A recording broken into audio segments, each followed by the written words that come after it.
Hey everyone, how you doing? This is Amon Green, Gourmet Packers all-time leading rusher, and you're watching Packers Total Access Live, your daily source for Packer content. Go Pack, go!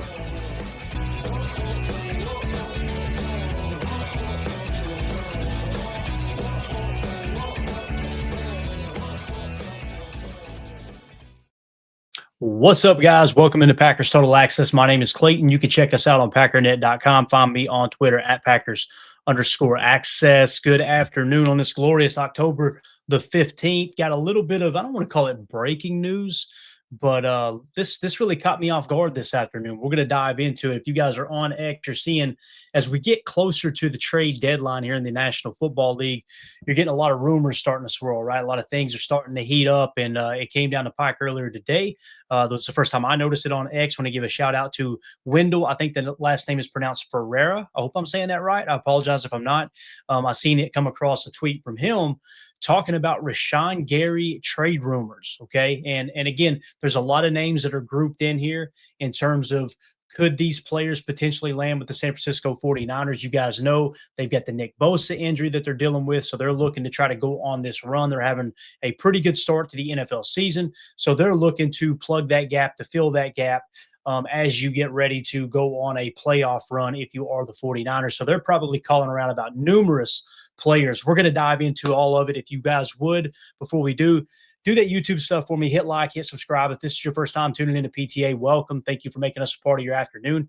We're not experts here. We're not insiders. We're not media members. We are fans just like you, talking Packers on the daily. So if you look for that type of content, make sure you hit subscribe. Make sure you click the bell icon so you're notified when we go live here in the future. Like this evening, 6 p.m. Central, we're going to be going live for Chalk Talk. That's where we break down the previous game. I'm going to be giving you the 14 most important plays from the win over the Cincinnati Bengals. We're going to do a detailed description on these plays, break down the terminology, break down the X's and O's, and give you a better understanding of what happened, why did it happen, answer a lot of the questions that many fans have after watching the TV copy as we've made 3 passes through the tape right now. And I see the chat's filling up.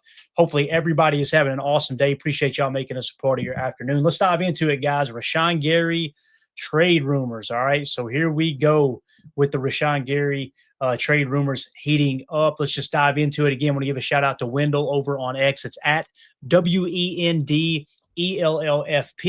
The 49ers are reportedly interested in Rashan Gary. He wrote an article over there. There's been numerous people reporting on this as well.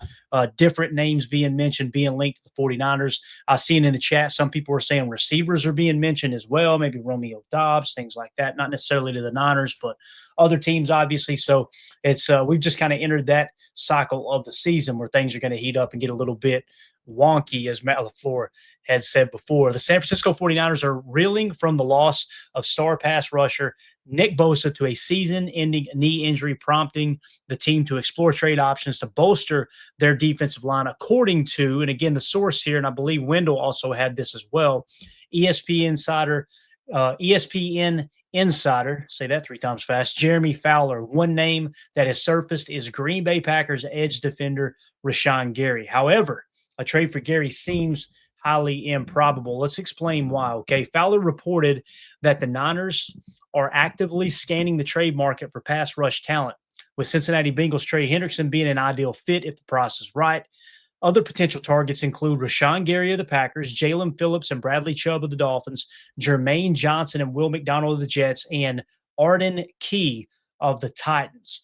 Fowler also noted that if the Packers are unwilling to part with Gary, which seems likely, they could consider moving Kingsley Enagbare, a former starter, now in a reserve role and in the final year of his contract. We say former starter, that's a little bit iffy, right? We follow the Packers real close here. Obviously, he has started games in the past. Yes, I guess that technically makes him a former starter, but it was probably because of injury that he was in the rotation. Now, obviously, LVN is stepping up big this year. I feel like he's taking the next step. The last I checked, I want to say he was at something like 12% pressure rate. We may be able to see those numbers here in a second, but he's been hurt, right? He just hurt his foot, and we're awaiting details on that. We should actually have information today with the first injury report if it's not already out. We'll definitely cover that on the first half of PTA tonight before we dive into the tape. So with all that being said, can you part ways with Rashan Gary, right? Now, you guys know how I feel about Rashan Gary. I've been the biggest Rashan Gary stan over the last few years. I've been very vocal about it and caught a lot of heat for it. Again, I don't try to I don't try to have these personal. What am I trying to say here? I don't try to show favoritism because I like a player like that's my favorite player. I simply look at three different aspects. I look at the data. I look at the PFF grades. I go watch the tape. Right. So I'm looking at the next gen stats, some of the advanced metrics, the EPA, all that good stuff.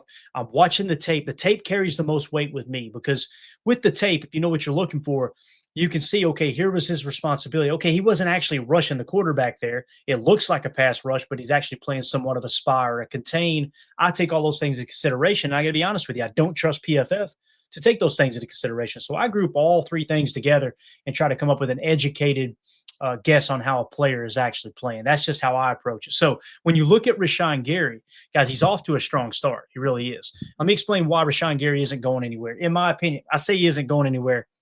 We can't guarantee that, right? Never say never, but never, as Mike Tomlin once said, right? Rashan Gary's been a cornerstone of the Packers defense, thriving opposite of Micah Parsons. With opposing offenses keying in on Parsons, Gary has enjoyed a breakout 2025 season, leading the team with 4.5 sacks and ranking second in 17 pressures through 5 games. Keep in mind, that's PFF pressures. Again, we're cross-checking it, and you're showing 15 pressures from NFL Pro. It's important to understand all different angles. He's on pace for a career high 15 sacks. Gary has turned pressures into production, addressing a long-standing critique of his game. So when you look at the numbers, again, from NFL Pro, hopefully you guys can see this. If not, I'll try to do a good enough job of reading it off to you. He's leading the Packers with 4.5 sacks. Micah Parsons is second with 2.5. Then Devontae Wyatt, who's banged up as well, with 2 sacks. Lucas Van Ness is now up to 1.5 sacks. When you look at the quarterback pressure percentage, notice that Parsons, according to NFL Pro, is at 19.2%. Gary's at 10.7%. Now, you look at that and go, wow, that's significantly lower. Watch the tape. Watch the tape. Also, look at the stops. When you watch the tape and you see the run stop rate of Rashan Gary, you can really key in on how Jeff Hafley likes to utilize Rashan Gary.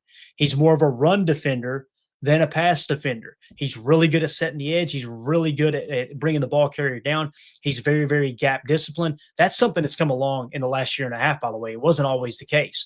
And he is more stout, more strong at the point of attack than Micah Parsons. That doesn't mean he's a better pass rusher or run defender than Parsons. It just simply means Gary plays with power and Parsons plays with speed. It doesn't mean that either of those guys, Rashan Gary, can't play with speed or Parsons can't play with power. It's just the strength of each of those two defenders. I think they complement each other really, really well. When you look, Rashan Gary, guys, he's got 16 stops. That leads all of our defensive linemen. The next closest one is Micah Parsons with 11 stops. And again, if you wonder what a stop is, it's when a player makes a tackle that the result is a negative play in EPA, if that makes sense, or considered a negative play for the offense on that particular play. Devontae Wyatt has 3 stops. Lucas Van Ness is up to 8, and Carl Brooks has 4. Now, of course, stack backer Edgerrin Cooper, that name's going to be inflated a little bit with him being a stack backer at 25. Then it's Baron Sorrell. You got 1, and that's pretty much all that made the top 10 list in terms of rated, sorted by sacks, but talking simply run stops. Rashan Gary is your best run defender on the defensive line. I know there's a portion of the fan base that absolutely loves sacks. I get it. I understand. There's nothing better than watching, I think it was Deacon Jones that came up with the term sack, right? He said he came up with that term because he said the way to describe what a stat should be called where you hit the quarterback like that, it's like you take the entire offense and you put them in a sack and you close it up and you just hit it with a baseball bat. Thought that was that's just absolutely awesome that's how he came up with the term sack.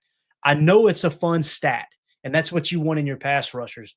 But I'm telling you, unless you want to go back to the days of the San Francisco 49ers and Raheem Mostert running all over your ass with the running game, you've got to find a balance. The reality is the Packers are leading the league in rushing yards per game allowed with the least amount in a good way. They get the best run defense. They're 4th in the league now, 3rd or 4th in yards per carry allowed. So if you ask yourself, first of all, how important is that? And why is that happening? it's extremely important, and it's why you're playing with the lead most of the time because the other team can't get the running game going, right? Therefore, they fall behind. You jump out to an early lead, and now you're playing not a prevent defense, but more of a cover three look to where you're keeping everything in front of you. And that's why these teams are having to nickel and dime you underneath with the passing game. They can't go to the run, they can't go over the top. They're having to use every inch of the field through the passing game to score on you. And that's how you end up beating the Bengals by 2 scores. And that's why you're sitting at the top of the NFC North and number 2 seed in the NFC overall. Again, that happens because of Rashan Gary's 16 stops. That also, you take into consideration that he's hitting home with the 4.5 sacks, although his pressure percentage is down. What that's telling you is they're being very strategic with how they play him in the run game. Micah Parsons, whole different ball game. They're not telling Micah, hey, really want you to be cautious, be aware of the run. They're telling Micah, I don't care if 3 guys are blocking you, get your ass after the quarterback, right? That's what they're doing there. And Gary is more of a, hey, run stop approach. It just so happens that the sacks have come early for Rashan Gary as opposed to Micah Parsons, who's being held all day long, obviously. So with that being said, I do not want to see Rashan Gary traded. I don't. And I want to know what everybody thinks in the chat. Everybody comment right here, whether you're watching this live or later. Let me know, what would it take for you to trade a player at Rashan Gary's caliber, okay? And I don't want to ask you guys a question I'm not willing to answer myself. What would it take? It's tough because I know people can say, man, if they'll give up 3 first-round picks, I'd give up Rashan Gary. Goody would probably run that trade card up, right? He would take that trade in a heartbeat. The reason I'm hesitant on even a trade like that is because the Super Bowl window's open, guys. We've got a recipe now for success, right? You've got a run-stopping edge defender on the opposite, who's, by the way, hitting home with sacks, leading the team, on the opposite side of a demon in a speed rusher in Micah Parsons. You've got a good rotation when healthy of LVN. You've got our boy Devontae Wyatt, who was off to a strong start. Hopefully we'll have him back either this week or next week. I would imagine at a minimum of next week, unless he has a setback with the knee injury. You'll get, like I said, LVN back sooner rather than later as well. You've got Warren Brinson, who many people aren't talking about. He had a hell of a game against Cincinnati, helping fill in some of those. I think he had 20 snaps filling in for Devontae Wyatt. Why do I mention all this? Your offense is playing great. Your defense is playing great. You've got a nice balance of stopping the run and strategically stopping the pass, pinning your ears back when you need to. You got a 3-year window to win a Super Bowl. That's what we're looking at here. If you trade away Rashan Gary, I don't see how anyone can look at the numbers, look at the tape, and convince themselves that you're closer to winning a Super Bowl. It's going to push you further away from winning a Super Bowl, but there's enough assets involved. I can see how people would make the argument to want to trade Rashan Gary for a boatload of picks. Now, would the 49ers give up 3 first-round picks? I think they'd be silly to do that, right? Depends on how desperate they are. So for me, it's a strong no for me, but if they were to come to the table with 2 first-round picks and say, we want Rashan Gary for 2 first-round picks, now keep in mind that's 2 late first-round picks. Maybe if they throw a 3-tech in there as well, and now you're gambling on Lucas Van Ness being the guy and Baron Sorrell taking another step, maybe you can work some kind of deal out like that. I don't know. But on the surface, I think it's highly, highly, highly unlikely you could put a deal together for Rashan Gary. That's just me personally. I want to know. You guys let me know in the chat. As Justin in here, Justin Curry says in the chat, for a starting offensive lineman, there may be a piece that you'd say, yeah, I'd be willing to do that. I'm nowhere near wanting to get rid of Rashan Gary. It's just everything is working. So, and here's the other thing, injuries are going to happen. Let me give you a doom and gloom scenario, right? And we try to stay positive on this particular program. But imagine you trade away Rashan Gary for, let's say, 2 first-round picks. They sweeten the pot, and it's a pretty good deal. You traded him away for 2 first-round picks, and then all of a sudden Micah Parsons blows his knee out. Good luck. Right now, you're way back to square one. So, again, I don't think this lines up for them to want to trade Rashan Gary because also, as Matt LaFleur and Brian Gutekunst have always said, you can never have enough pass rushers. So it's going to take a lot to pry him away. Beyond the on-field impact, Gary's contract makes him a valuable asset for the Green Bay. Signed through 2027 on a 4-year extension from 2023, Gary earned $17.25 million this season. With scheduled salaries of $19.5 million in 26, $22.5 million in 27. These figures are reasonable for a player of his caliber. Isn't it funny? that when you ask AI, hey man, do a search, let me know what's the value in Rashan. This is what I did here, guys, putting this together. This is, I proofread it and make sure, okay, yeah, it kind of lines up with how I feel as well. Isn't it amazing how when you ask AI, hey, run this down, run the numbers down, they come away like this is good value for Rashan Gary's contract. You had these knuckleheads on the four-letter network in Milwaukee literally just a month and a half ago still claiming that Rashan Gary's overpaid. And boy, they were excited about getting Micah Parsons. And I am too, don't get me wrong. But when you got Micah Parsons, who's got 2.5 sacks, Gary's got 4.5, all of a sudden they stop complaining about not hitting home, right? All of a sudden, it's not an issue. So these guys are going to play off each other well. It's so important. Again, it's great value with his contract. Trading Gary now would disrupt the Packers' competitive timeline, especially as they aim to contend in the NFC, while the emergence of first-round pick Lucas Van Ness could eventually prompt discussions about Gary's future. That scenario is far from imminent. So again, when you look at the contract here from Spot Track, on Rashan Gary. This year, his cap hit is $25.7 million. Next year, it only jumps $2.3 million, guys. Only $2.3 million does it increase next year to $28 million. You understand that this year's cap hit, Rashan Gary, is less. It's actually, I think it's less than half of Micah Parsons' average annual value, depending on which figures you think are most important. This is great value for the way Rashan Gary's playing. Now, you'll notice the dead cap this year is 34.9. Let's fast forward to next year. When it jumps to 28 million in cap hit, look at the dead cap attached over on the far right, $17 million. What does that mean? You could cut ties with Rashan Gary before the 2026 season and free up $11 million. So now you got to step back and realistically ask yourself, if they're willing to give you 2 first-round picks and a third-round pick, right, and they trade for Gary, and now you free up 11 million in cap space, pick up a boatload of picks, you could see how now we got a conversation to have, right? Again, I'm still on team keep Gary. I think it's best for the Super Bowl window, but I can understand why a team will pull the trigger there. And then, of course, in 2027, it's the last year of his contract. He turns 30 years old. So I don't see a scenario where he's playing for the Packers in 2028, right? And here's the thing. If a team is willing to give up high draft capital. I'm just throwing draft picks around, guys. I don't have any sources saying they're willing to give up 2 first. Hell, their best offer might be a third. And in that case, absolutely not, right?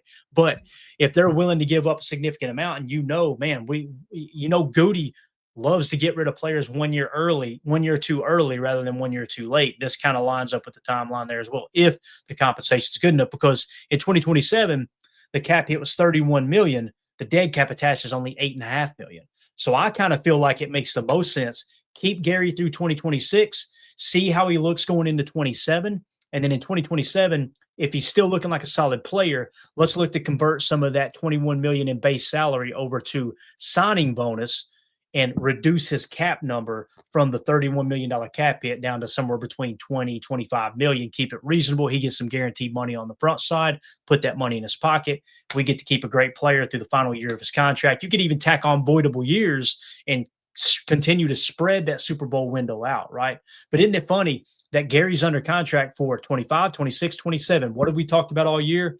There's a 3-year Super Bowl window that's currently open. So that's how the contract lays out. Now let's go along to, could Kingsley and Igbare be an option? If the Packers were to entertain a trade, Kingsley and Igbare presents a more realistic candidate. Currently 4th in the edge rusher rotation and in the final year of his rookie contract, Igbare could be expendable. Moving him would also create opportunities for rookie Baron Sorrell to see increased playing time. However, complications arise with Lucas Van Ness' recent foot injury sustained against the Cincinnati Bengals, which could sideline him for an unspecified period. Now, unless news is broke while I'm live here and I don't know yet, I don't expect LVN to go on the 4-week IR. So that would tell me 1 to 3 weeks is probably that injury, right? Not overly concerned, but if you trade in Igbare, you're losing depth there, and you've really got to lean on Baron Sorrell, which in my opinion, it kind of feels like early indications are they're already favoring Baron Sorrell over in Igbare a little bit, right? So again, I feel a whole lot better about trading in Igbare than Rashan Gary. I think everyone or most people would agree there as well. If he returns to full health, LVN returns to full health before the trade deadline, the Packers might feel more comfortable parting with Igbare. When you look at Igbare's contract, again, he is in the final year of his contract. His cap hit's only $3.4 million, but this is the final year of his deal. And what does that mean? Are they going to extend him? If he doesn't get any offers on the open market, I wouldn't be surprised if they want to bring him back, right?